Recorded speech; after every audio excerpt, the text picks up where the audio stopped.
Go. Hi all, it's Matt Tippett here again. I'm here today with Chris Stathis, a lecturer at Victoria University down in Melbourne. We're here to talk about protein supplements for Ironman triathletes. Chris, could you just give everyone a quick rundown on your background and what you currently do? Well, I'm a lecturer in biomedical sciences, and I lecture to science students, particularly biomedical science, and I lecture to nutritional therapy students. Protein and nutrition, or nutrition in general, but protein supplementation has become a big focus in the last few years in endurance sports. It was originally a power sports, bodybuilding type focus, but recently it's shown that there are advantages with using protein in any sport, and it's mainly focused on recovery and ready for the next training session or the next intense training bout or competition and recovery from competition. One of the things you've got to consider with the different proteins is the quality of the protein. So some different companies have different focus. A lot of things about the focus of protein in this current environment is protein is important as a base nutritional product, and what you don't need, your body will find a way to use as an energy source. It's one of the energy sources in our body, but it also stimulates growth in the muscle. And so when you do an exercise challenge with the muscle, whether it's endurance or power based, the body will then adapt to that and will take the nutrition it needs. Okay. So just to take you off that track for a tick, let's talk from the perspective of a beginner Ironman, so a beginner triathlete. How does this impact on their training? Well, the best thing probably for a beginner is to obviously to be careful not to overtrain, firstly, but with nutrition, the best is probably to respond to the session and take some during the training, just to be ready, have it there and available as soon as they finish, and then in the recovery afterwards have some sort of protein supplementation. Like I said, you don't want to overdo it, but you don't want to have not enough either. So the ideal would be to go with the recommended dose, and then a little bit extra won't hurt you, or just use it as an energy source. But you want to make sure it's available for the muscle when it needs it.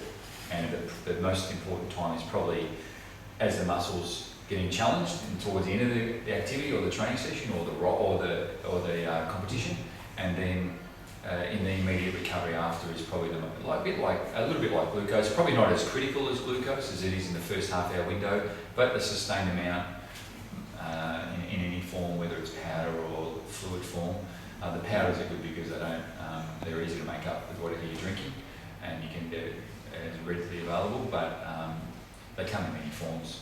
And I think for a beginner it's best to do it as you have the insult, what you would call an insult to the muscle, whether it's the training or the competition direct. For the people who are doing it on a regular basis, that nutrition is a problem anyway. High level athletes getting enough nutrition full stop, so it would be a regular program for them. A beginner would be best to do it as they do the training. Okay, so I guess for athletes, protein in supplementation is not a new thing, but we're certainly seeing some new brands and some new providers push into the Australian market. In your professional opinion, is there much difference between the products that are available today for athletes? Okay, well, the explosion of protein products came about with understanding that protein was a critical component of our diet for nutrition of performance. The difference is getting that same protein in a regular meal means that you get the associated fat and sugar that comes with it, particularly the excess fat that comes with it. What has happened with whey protein particularly is it's a very pure protein, and they can break it down to hydrolyzed products that are very specific and very easy to absorb. So they become very efficient and effective at getting the nutrition when it's required. So you're getting a lot of different types of quality proteins. So the more expensive ones may be better hydrolyzed, but they may not be too. And the flavours are different. So and to some degree, for a beginner, it probably doesn't really matter so much what product they use. But you want to look for something that you like and palatable and has a relative purity. Whey protein isolate is probably the best for getting most effective. Great.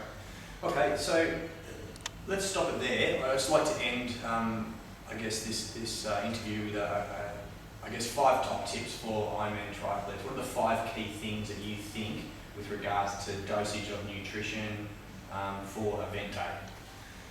Event day, I would probably not stress too much on the protein content of event day. Minimal protein content. I think leading up to the event and recovery from training for an event in a really intense period, I think protein is critical in the recovery diet. I think on the day, the best focus is make sure you've got the right amount of glucose from your calculations, and also that it's palatable and it stays down. That would be the 3 most important things. Going into 5, make sure your water stations are right, make sure your food stations are right, and they've got what you want, and they know what you want. Ollie, you've heard it from the man himself. Thanks very much, mate. Nice. Thank you. Cheers. And I hope you guys out there appreciate Chris's time and can take something from it, particularly the first year Ironman. This topic's always a little bit cloudy for you guys. For more information, log on to www.etpa.com.au. Cheers and happy training.